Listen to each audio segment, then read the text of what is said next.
रायगड जिल्ह्यातील उमटे धरण आणि त्या धरणाच्या पाण्याच्या संदर्भातला प्रश्न महाराष्ट्रामध्ये मागील अनेक वर्षापासून गाजतो आहे। आपण बघितलं तर मॅक्स महाराष्ट्रानं हा विषय खऱ्या अर्थानं उचलून धरलेला आहे आणि सातत्यानं याच्यावर ग्राउंड रिपोर्ट देखील या प्रश्नावर केल्यामुळं आज काही सकारात्मक असे परिस्थिती या ठिकाणी पाहायला मिळते। जी ओव्हरफ्लोची भिंत धोकादायक भिंत झाली होती त्या संदर्भात मॅक्स महाराष्ट्रानं ग्राउंड रिपोर्ट केला होता। अतिशय दरी खोऱ्यामध्ये आणि जंगल भागातून रानावनातून काट्याकुट्याची वाट तुडवत मॅक्स महाराष्ट्राची टीम या ठिकाणी काही दिवसापूर्वी आली होती। नाही प्रशासन खडबडून जागं झालं आणि या ठिकाणी आता सध्या काम सुरू आहे। आपण त्याच धोकादायक अशा खळईमध्ये आहोत ज्या ठिकाणी ही ओव्हरफ्लोची भिंत पूर्णतः कोसळलेली आहे। आपल्यासोबत काही नागरिक आणि ग्रामस्थ या परिसरातले आहेत, त्यांच्याशी आपण बातचीत करतोय। दादा, काय एकूणच परिस्थिती आहे, आता कशा पद्धतीनं काम सुरू आहे? प्रथमतः मी मॅक्स महाराष्ट्राचं आभार मानतो। म्हणजे 2000 मला वाटते 19 पासून मॅक्स महाराष्ट्र आणि उमटे धरण हे एक वेगळं नातं जुळलेलं आहे। दुसरी गोष्ट अशी आहे की मॅक्स महाराष्ट्राने उमटे धरणाची सत्य परिस्थिती ह्या जंगल भागात जिथे शासकीय अधिकारी येऊ शकत नाही तिथे येऊन धरणाची बाजू मांडलेली आहे। मागच्याच आठवड्यात उमटे धरणाची भिंत कोसळणार आणि उमटे धरण वाहून जाऊन अनेकांचे जीव जातील असे मॅक्स महाराष्ट्राने ग्राउंड रिपोर्ट केला होता। त्या मॅक्स महाराष्ट्राचा मी आभार यासाठी मानतो की मॅक्स महाराष्ट्राने ग्राउंड रिपोर्ट केल्यामुळं आज इथे जिल्हा परिषदेचे CEO ज्या उभ्या आयुष्यात मला वाटते 41 वर्षात का 42 वर्षात जिल्हा परिषदेचे CEO कधीही उमटे धरणावर आलेले नाहीत किंवा पाणी पुरवठा अधिकारी त्यातले वरच्या लेवलचे आलेले नाहीत, त्यांना इथं यावं लागलं। त्यांनी वस्तुस्थिती पाहिली, उमटे धरण पाहिलं, उमटे धरणाचे भगदाड पाहिलं आणि नाईलाजाने का होईना, लोक लज्जस्तव का होईना, पण आज उमटे धरणाच्या भिंताडाचं काम हे सुरू झालेलं आहे। त्याच्यामध्ये अलिबाग रायगडचे पत्रकार असतील, मॅक्स महाराष्ट्राचं योगदान खूप मोठं आहे। मी मॅक्स महाराष्ट्राच्या बरोबरच इथल्या अधिकाऱ्यांचाही मी आभार मानतो की त्यांनी ह्या कामाला सुरुवात केलेली आहे आणि भिंताडाला बांधकामाला सुरुवात केलेली आहे। एक प्रकारे ह्या आमच्या चळवळीला संघर्षाला आलेले हे यश आहे। धन्यवाद। अजूनही काही ग्रामस्थ या ठिकाणी आहेत, त्यांच्याशी आपण बातचीत करतो। दादा, काय वाटतंय? एकूणच आता संपूर्ण यंत्रणा सज्ज आहे पण खडतर अशी वाट आहे, ट्रॅक्टर देखील या ठिकाणी येत नाही, तशात देखील काम सुरू आहे, काय सांगशील? गेल्या 2 ते 3 वर्षापासून आमचे पाटील साहेबांनी मॅक्स महाराष्ट्र यांच्या पाठपुरावाने आज धरणाचा जो गाल आहे तो काढण्याला सुरुवात केलेली आहे आणि त्याचप्रमाणे जी भिंत होती ओव्हरफ्लोची तीसुद्धा आता त्यामुळे बांधायला सुरुवात केली आहे।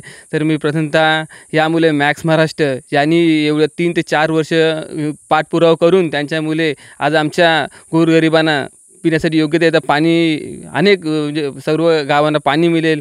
खरंच मॅक्स महाराष्ट्र आणि पाटील साहेब यांचे आम्ही आभार मानावं तेवढे कमी समजावं।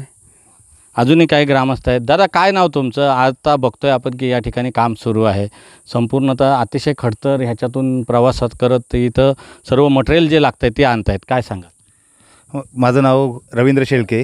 मी प्रथमतः या डॅमवर पोचलो आहे।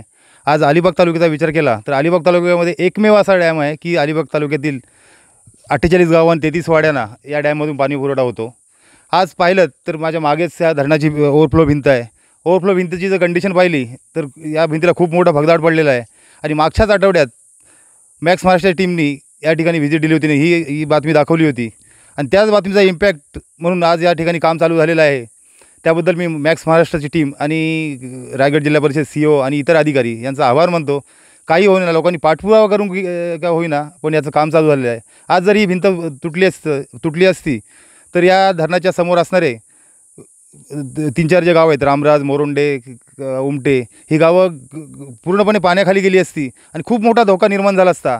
तर ही बातमी दाखवून जे काम चालू झालं त्याबद्दल मी मॅक्स महाराष्ट्र टीमचं खूप खूप आभारी मानतो। धन्यवाद। एकूणच आपण बघतोय की ज्यावेळेस आपण या ओव्हरफ्लोच्या भिंतीचा ग्राउंड रिपोर्ट केला होता, या भागातले जे 33 आदिवासी वाड्या आहेत त्या आदिवासी वाड्यांमध्ये काम करणारे आदिवासी बांधव आपल्यासोबत मॅक्स महाराष्ट्रावर आहेत। त्यांनीच खऱ्या अर्थानं या ठिकाणी आपली जी परिस्थिती आहे आणि या ओव्हरफ्लोच्या भिंतीची जी वस्तुस्थिती आहे ती त्यांनी या संपूर्ण आदिवासी बांधवांचा आवाज बनून प्रशासनाला आव्हान केलं होतं, त्या आव्हानाला प्रतिसाद मिळाला। गडकर दादा, काय सांगाल? तुम्ही या ठिकाणी आला होता, त्याच्यानंतर कसं काम चालू झालं? बोला। हॅलो, ही आम्ही 10 ते 14-12 दिवस झाला असेल आम्ही इथे सगळे लोक येऊन, आमचा वकील येऊन आमचा तुमचं का मॅक्स नाव मॅक्स महाराष्ट्र येऊन छान राणा कोपऱ्यातून जंगलातून आणून ज्याला आम्ही या भिंतीजवळ येऊन आम्हाला जवळ चालून जवळजवळ 15-20 मिनटं गेली इकडे चालायला. तेव्हा आम्ही भिंतीजवळ आलो तेव्हा तिथं आम्ही आवाज केला, काय एवढे लोक एवढे कार्यकर्ते लोक कुठं झोपलेला. आज एवढी पाण्या पुरवठ्याची एवढं मोठं धरण हे आज फुटलं तर आज हे खालचे लोकांची काय परिस्थिती होणार आहे. त्याची तुम्ही परिस्थिती कधी काय बघायला आलतो काय? हेलिकॉप्टरने उद्या काय माणसाची मी काढायला लावलीच ती काय? आज ही अशी परिस्थिती झाली. पण आम्ही त्या आवाज दिल्याबरोबर आम्ही हे काम हे चालू झालं त्याचा आम्ही मोठा आभार मानत आहे. एकूणच आपण बघू शकता मॅक्स महाराष्ट्रावर. दादा, मी कॅमेरामॅनला विनंती करेन की हे बघा कशा पद्धतीनं या ठिकाणी काम सुरू आहे. अतिशय खडतर परिस्थितीमध्ये हे काम सुरू आहे. या ठिकाणी संपूर्ण जी ही ओव्हरफ्लोची भिंत आहे आपण बघू शकता की ही ओव्हरफ्लोची भिंत आहे.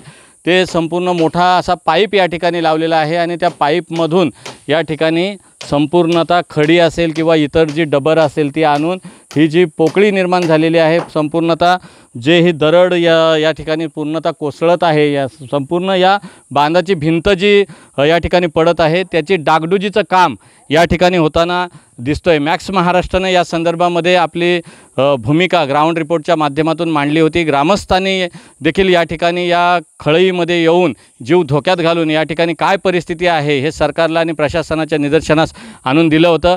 त्याचाच सकारात्मक परिणाम झालेला आहे आणि आज या ठिकाणी युद्ध पातळीवर ही जी भिंत आहे ती भिंत मजबूत करण्याचं काम या ठिकाणी सुरू असल्याचं आपल्याला पाहायला मिळतं आहे.